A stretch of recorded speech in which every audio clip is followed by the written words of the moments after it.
اللہ کے رسول صلی اللہ علیہ وسلم نے بہت مشہور حدیث میں فرمایا الطہور شطر الایمان الصلاۃ نور والصدقۃ برہان،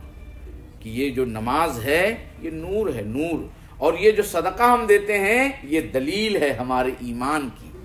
کہ ہم اپنے ایمان میں صادق ہیں، سچے ہیں، کہ ہم اللہ رب العالمین کی دیے ہوئے مال کو اللہ کی راہ میں دے کر، اس کے بندگان خدا کو دے کر کے گویا ہم اپنے ایمان کو ثابت کرتے ہیں کہ ہمارے دلوں میں اللہ کی محبت ہے، ہم اللہ کو ماننے والے ہیں، ہم اللہ کے لیے اپنے مال کو سب کچھ، اپنی ساری چیزوں کو قربان کر دیں گے، خرچ کر دیں گے۔ یہ گویا ہمارا جو صدقہ ہے، زکوٰۃ ہے، یہ دلیل بن جاتا ہے ہمارے ایمان کی۔ محترم بھائیوں، پھر یہ زکوٰۃ وہ فریضہ ہے جو تمام امتوں پر ہر دور میں فرض رہا ہے۔ ایسا نہیں ہے کہ صرف ہم امت مسلمہ کے لوگوں کے اوپر اللہ تعالیٰ نے اس زکوٰۃ کو فرض کیا ہے، نہیں، بلکہ قرآن کریم کا جب ہم مطالعہ کرتے ہیں تو جتنے بھی انبیاء اور رسول آئے سب کی امتوں کے اندر جو ہے یہ زکوٰۃ کا طریقہ اور زکوٰۃ کا قانون جاری و ساری رہا ہے۔ جی آپ دیکھیں کہ اسماعیل علیہ السلام کا تذکرہ اللہ تعالیٰ کرتے ہیں، کان یأمر اہلہ بالصلاۃ والزکاۃ، کہ وہ اپنے اہل و عیال کو نماز و زکوٰۃ کا حکم دیتی تھی۔ کوئی مومن بندہ عابد ہو نہیں سکتا جب تک کہ وہ نماز اور زکوٰۃ کو ایک ساتھ قائم نہ کر دے۔ تو یہ ہے دراصل کہ ساری امتوں پر یہ ہماری یہ جو زکوٰۃ ہے یہ فرض رہی ہے۔ محترم بھائیو، قرآن کریم کے اندر بنی اسرائیل سے جن چیزوں کا عہد لیا گیا اس میں زکوٰۃ دینے کا بھی عہد شامل ہے۔ سورہ مائدہ آیت نمبر 12 میں اللہ تعالیٰ نے ان سے یہ عہد لیا تھا کہ تم زکوٰۃ دیتے رہنا، زکوٰۃ دیتے رہنا، لیکن تباہی و بربادی و یہود کے لیے انہوں نے زکوٰۃ کا نظام اس کو تو چھوڑ دیا، اس کی جگہ اس کی جو اپوزٹ تھی سودی نظام کو انہوں نے قائم کر دیا جو اللہ سے اعلان جنگ کے مترادف ہے۔ محترم بھائیوں، یہ زکوٰۃ اللہ کا حق ہے ہمارے مالوں کے اندر، جسے ہمیں ادا کرنے کا حکم اللہ کے رسول صلی اللہ علیہ وسلم نے دیا ہے۔ آپ صلی اللہ علیہ وسلم نے فرمایا اذا ادیت زکوٰۃ مالک فقد قضیت ما علیک، کہ جب تم نے اپنے مال کی زکوٰۃ دے دیا تو جو تیرے اوپر اللہ کا حق تھا تو نے اس کو ادا کر دیا۔ ومن جمع مالا حراما ثم تصدق به لم يكن له فيه اجر، کہ جس نے مال حرام کو جمع کیا، اور ظاہر سی بات ہے کہ جب مال زکوٰۃ جو ہمارے مالوں میں شامل ہوتی تو گویا اب وہ مال کو بھی ناپاک کر دیتی ہے، تو پھر اس کے بعد اگر کوئی صدقہ کرے گا، نفلی صدقہ خیرات کرے، زکوٰۃ نہیں نکالا، تو اس میں اس کو اجر نہیں ملے گا، بلکہ اس پر جو ہے گناہ ملے گا کہ اس نے جو ہے زکوٰۃ نہ نکال کر کے زکوٰۃ کو اپنے مال کے ساتھ خلط ملط کر دیا۔ محترم بھائیوں، یہ اہل ایمان کے ان اوصاف میں سے جس کو اللہ تعالیٰ نے قرآن کریم کے اندر بیان فرمایا ہے۔ اللہ تعالیٰ فرماتے ہیں والمؤمنون والمؤمنات بعضهم اولیاء بعض یأمرون بالمعروف وینہون عن المنکر ویقیمون الصلاۃ ویؤتون الزکاۃ ویطیعون اللہ ورسولہ اولئک سیرحمہم اللہ، کہ مومن مرد اور مومن عورتیں یہ ایک دوسرے کے دوست ہوتے ہیں، ایک دوسرے کے وفادار ہوتے ہیں، یہ امر بالمعروف اور نہی عن المنکر کو انجام دیتے رہتے ہیں، نمازیں قائم کرتے ہیں اور زکوٰۃ دیتے ہیں۔ محترم بھائیوں، ہم اور آپ تصور کریں کہ جہاں ایک طرف اللہ تعالیٰ نے حکم دیا ہے اور زکوٰۃ ادا کرنے والوں کے لیے اجر و انعام ہے، وہیں پر قرآن کریم میں ان زکوٰۃ کے ادا نہ کرنے والوں کے لیے بڑی تہدید، بڑی وعید، دھمکیاں ہیں، جہنم میں جلائے جائیں گے، جہنم میں ان کے یہ مال، ان کے یہ خزانے سانپ بن کر کے ان کو ڈسیں گے۔ یہی وہ مال اور ان کے خزانے، یہ سونے کے اور چاندی کے جو ڈھیر ہیں انبار، یہ آگ کی تختیاں بنا کر کے ان کو جو ہے جلایا جائے گا اس سے۔ تو قرآن کریم کے اندر ہم اور آپ دیکھیں مختلف آیات ہیں، والذین یکنزون الذهب والفضة ولا ينفقونها فی سبیل اللہ فبشرهم بعذاب علیم، کہ وہ لوگ جو سونے اور چاندی کو جمع کرتے ہیں، خزانہ ڈھیر انبار لگا دیا، اور پھر اس کو اللہ کی راہ میں خرچ نہیں کرتے، یعنی زکوٰۃ نہیں دیتے ہیں، تو اے نبی آپ ان کو دردناک عذاب کی خوشخبری دے دیجئے۔ یوم یحمى علیہا فی نار جہنم فتکوی بہا جباہہم وجنوبہم وظہورہم، کہ جہنم میں ان کو انہی کے ان سونے چاندیوں سے ان کو داغا جائے گا، ان کی پیشانیوں کو، ان کے پہلوؤں کو، ان کی پیٹھوں کو، اور ان سے کہا جائے گا ھذا ما کنزتم، جہنم میں جب ان کو جلایا جائے گا ان کے سونے اور چاندی کے ان سکوں اور ان تختیوں سے، تو ان کو کہا جائے گا کہ یہ ہے وہ خزانہ جن کو تم نے جمع کر کے رکھا تھا، فذوقوا ما کنتم تکنزون، کہ آج اس کا عذاب چکھو جو تم نے جمع کر کے رکھا تھا۔ اور جو مال بھی جس کی زکوٰۃ نہ دی جائے اسے اسلامی اصطلاح میں کنز کہتے ہیں، خزانہ کہتے ہیں۔ جس مال کی زکوٰۃ دے دی جائے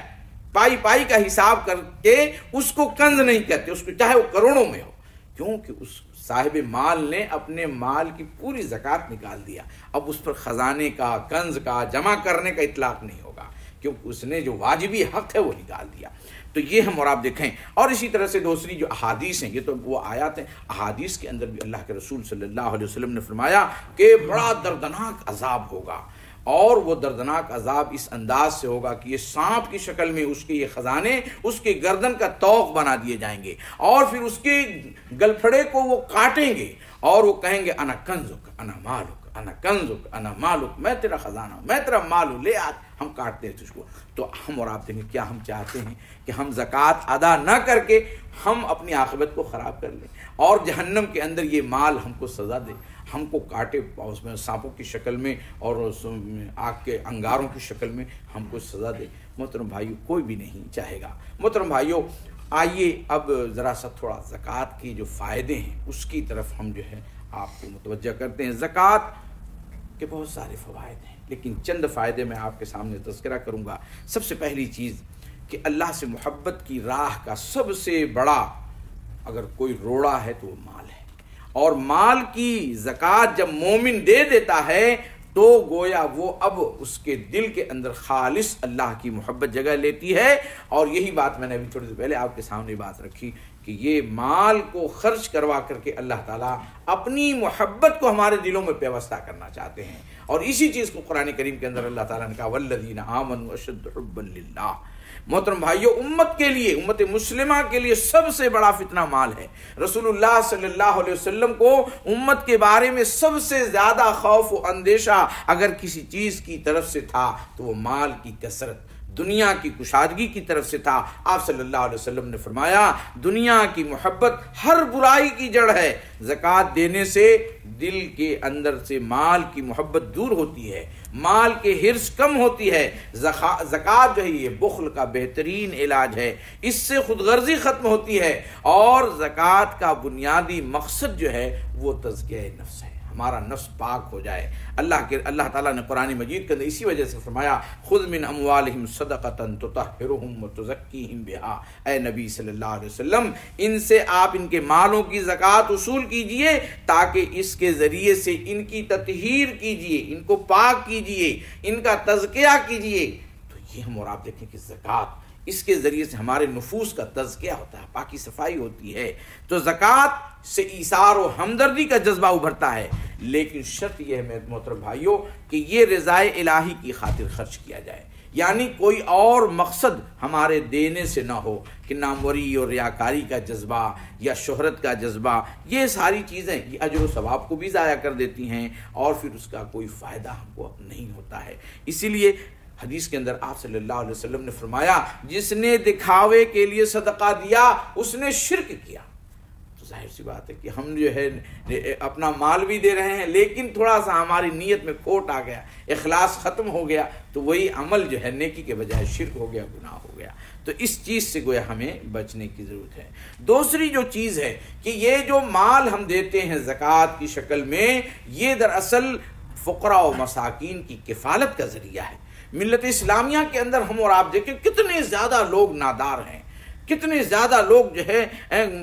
کمزور ہیں مالی اعتبار سے، تو ان کی ضروریات پورا کرنے کا جو سب سے بڑا ذریعہ اللہ رب العالمین نے امت مسلمہ کو دیا ہے کہ زکوٰۃ جیسا عظیم فریضہ ہم لوگوں کو عطا فرمایا۔ اسی وجہ سے آپ صلی اللہ علیہ وسلم نے فرمایا تؤخذ من اغنیاہم وترد الی فقرائہم، کہ ان کے اغنیاء سے یہ زکوٰۃ لی جائے گی اور ان کے فقراء میں تقسیم کی جائے گی، تاکہ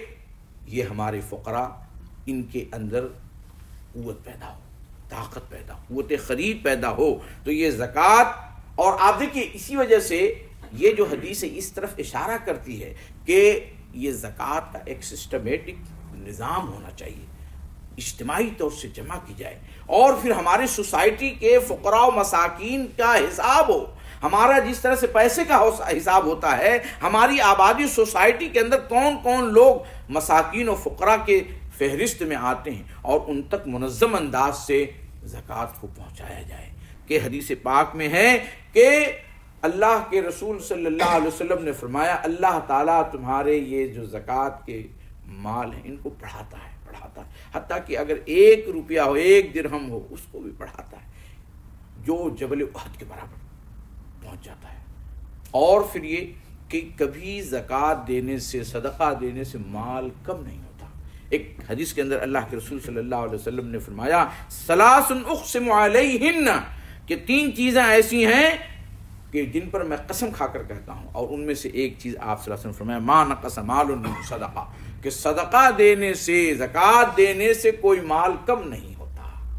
تو کیوں نہیں کم ہوتا؟ اس لیے کہ زکوٰۃ دینے والا جب حساب کر کے اپنا زکوٰۃ کا مال نکال دیتا ہے تو اس کے بعد اپنے اس مال کو وہ استثمار کرتا ہے، اپنے مال کو وہ انویسٹ کرتا ہے، تجارت میں لگاتا ہے، اور اللہ تعالیٰ پھر اس میں اس کو برکت عطا فرماتے ہیں، اس کو بڑھاتے ہیں، اس کا کاروبار آگے بڑھتا ہے، اس کو برکت ہوتی ہے. تو اس طرح سے مال دینے سے مال کم نہیں ہوتا، مال بڑھتا جاتا ہے. کیوں کہ آپ دیکھیے کہ قرآن کریم کے اندر اسی وجہ سے اللہ تعالیٰ نے فرمایا کہ لا یکون دولۃ بین الاغنیاء، تاکہ یہ خرچ کرو، تقسیم کرو دولت کو، تاکہ یہ دولت جو ہے گردش نہ کرے اغنیاء میں، مالداروں ہی میں صرف گھومے نا، بلکہ مالدار جب نکال کر کے زکوٰۃ دیں گے تو ہمارے یہ فقراء، مساکین، کمزور لوگ مالی اعتبار سے ان کو قوت و طاقت ملے گی، ان کے اندر بھی قوت خرید آئے گی، کاروبار بڑھے گا، تجارت بڑھے گی. اس لیے ہم اور آپ جو ہے اس بات کو ہمیشہ یاد رکھیں کہ سود سے ہمارے مالوں میں تباہی آتی ہے اور زکوٰۃ دینے سے ہمارے مالوں میں برکت پیدا ہوتی ہے، ہمارا مال بڑھتا ہے. تو اس لیے ہمیں چاہیے کہ ہم اپنے مالوں کی زکوٰۃ کا حساب کر کر کے اس کو دیتے رہیں. محترم بھائیوں، اب ہم آتے ہیں زکوٰۃ کے واجب ہونے کے شرطوں کی طرف. چند مسائل، فقہی مسائل لے لیں گے، اور اس میں سے سب سے پہلی چیز یہ ہے کہ ادائیگی زکوٰۃ کے صحیح ہونے کی کچھ شرطیں ہیں. سب سے پہلی چیز کہ مسلم ہونا، یعنی غیر مسلم اگر کوئی زکوٰۃ دیتا ہے تو اس کی زکوٰۃ صحیح نہیں ہوگی، کیونکہ اسلام شرط ہے، اور مسلم اسلام ہی کی وجہ سے گویا کہ ہم اللہ کے احکام کے مکلف ہوتے ہیں.